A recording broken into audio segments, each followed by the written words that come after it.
നിങ്ങൾ കണ്ടുകൊണ്ടിരിക്കുന്നത് Jose moles clicks. നമ്മൾ കപ്പലിൽ നങ്കൂരം ഇടുന്നതും എടുക്കുന്നതുമായിട്ടുള്ള വീഡിയോ നിങ്ങളിൽ കുറേ പേരെങ്കിലും കണ്ടെന്ന് വിശ്വസിക്കുന്നു.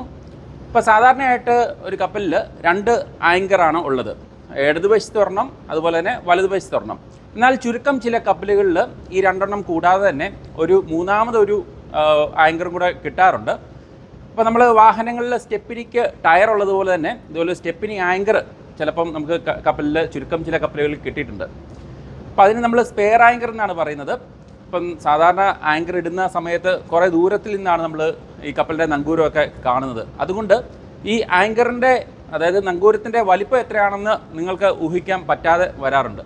അപ്പം നമ്മൾ ഈ മൂന്നാമത്തെ ഒരു ആങ്കർ ഉണ്ടെന്ന് പറഞ്ഞല്ലോ. അപ്പോൾ ആ ആങ്കറിൻ്റെ വിശേഷങ്ങളൊക്കെ ആയിട്ടാണ് ഇന്നത്തെ വീഡിയോയിൽ ഞാൻ വന്നിരിക്കുന്നത്. അപ്പോൾ നമുക്ക് അതിൻ്റെ എത്ര ഹൈറ്റ് ഉണ്ട്, വെയിറ്റ് ഉണ്ട്, അങ്ങനത്തെ കാര്യങ്ങളൊക്കെയാണ് നമ്മൾ കാണാൻ പോകുന്നത്. നമുക്ക് വീഡിയോയിലേക്ക് പോകാം. അപ്പോൾ ഞാൻ നേരത്തെ പറഞ്ഞ കപ്പലിൻ്റെ മൂന്നാമത്തെ ആങ്കർ നങ്കൂരമാണ് എൻ്റെ പുറകിൽ ഈ കാണുന്നത്.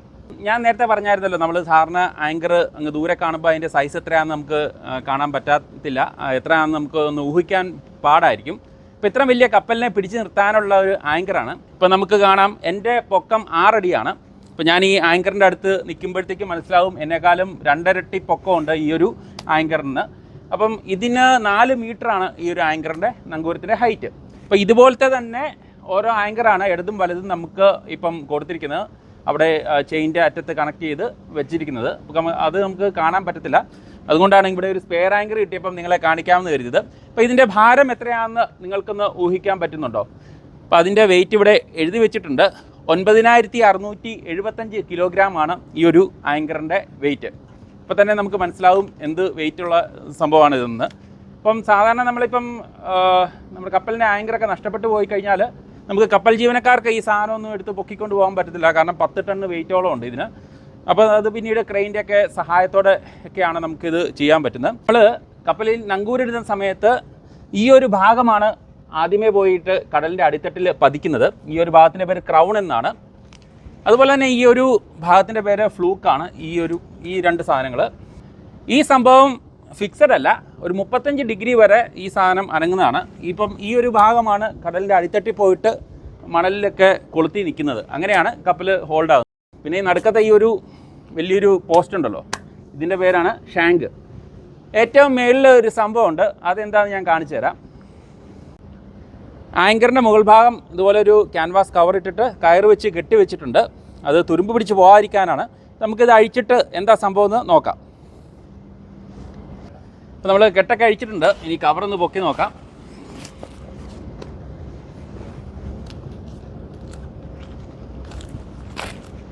നല്ല രീതിയിൽ ഇവിടെ ഗ്രീസൊക്കെ ചെയ്ത് വെച്ചിട്ടുണ്ട്.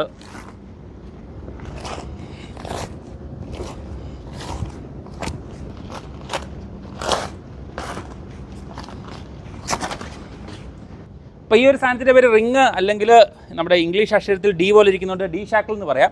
അപ്പോൾ ഈ ഒരു സംഭവമാണ് മറ്റേ ആങ്കറിൻ്റെ ചെയിനുമായിട്ട് കണക്റ്റ് ആകുന്നത്. ഈ നങ്കൂരത്തിനെ ഈ ഒരു ഷാക്കിളാണ് ചെയിനുമായിട്ട് കണക്ട് ചെയ്ത് വെക്കുന്നത്. അപ്പം ഇതിൻ്റെ തന്നെ സൈസ് കൊണ്ടോ നല്ല ഹെവിയാണ്. ഈ കാണുന്ന ഈ ഒരു ഡി ഷാക്കിൾ, ഈ സംഭവം ഫിക്സ്ഡ് അല്ല. ഈ സാധനം നമ്മൾ ആങ്കർ ചെയിനുമായിട്ട് കണക്ട് ചെയ്ത് നിൽക്കുമ്പോഴത്തേക്കും ഈ സാധനം പൊങ്ങി നിൽക്കും. അപ്പം ഇതിലാണ് പിന്നെ ഇങ്ങനെ തൂങ്ങി നിൽക്കുന്നത്. കുത്തനെ ഈ ആങ്കർ തൂങ്ങി നിൽക്കും. ഇതിപ്പം ഗ്രീസൊക്കെ ചെയ്തിട്ട് ഇങ്ങനെ മടക്കി വെച്ചിട്ട് അങ്ങനെയാണ് നമ്മളിപ്പം കവർ ചെയ്ത് വെച്ചിരുന്നത്. ആങ്കർ ഇവിടെ ഈ ഷിപ്പിൻ്റെ ഈ സ്ട്രക്ചറിലോട്ട് ഇതുപോലെ നല്ല രീതിയിൽ ഉറപ്പിച്ച് നിർത്തിയിട്ടുണ്ട്. അല്ലെങ്കിൽ കപ്പൽ ആടി ഉലയുമ്പോൾ ഈ സാധനം എവിടെയെങ്കിലും പോയി ഇടിക്കുകയും ഡാമേജ് ഉണ്ടാവുകയൊക്കെ ചെയ്യും. അതുകൊണ്ടാണ് ഇത്ര നല്ല രീതിയിൽ ഇതിനെ വൃത്തിയായിട്ട് സെക്യൂർ ചെയ്ത് വെച്ചേക്കുന്നത്. അപ്പോൾ ഇന്നത്തെ ഈ കൊച്ചു വീഡിയോ നിങ്ങൾക്ക് എല്ലാവർക്കും ഇഷ്ടമായെന്ന് കരുതുന്നു. നിങ്ങളുടെ വിലയേറിയ അഭിപ്രായങ്ങൾ കമൻറ്റ് ബോക്സിൽ രേഖപ്പെടുത്താൻ മറക്കരുത്. മറ്റൊരു വീഡിയോ ആയിട്ട് കാണുന്നവരേക്കും stay tuned, stay safe. Thank U.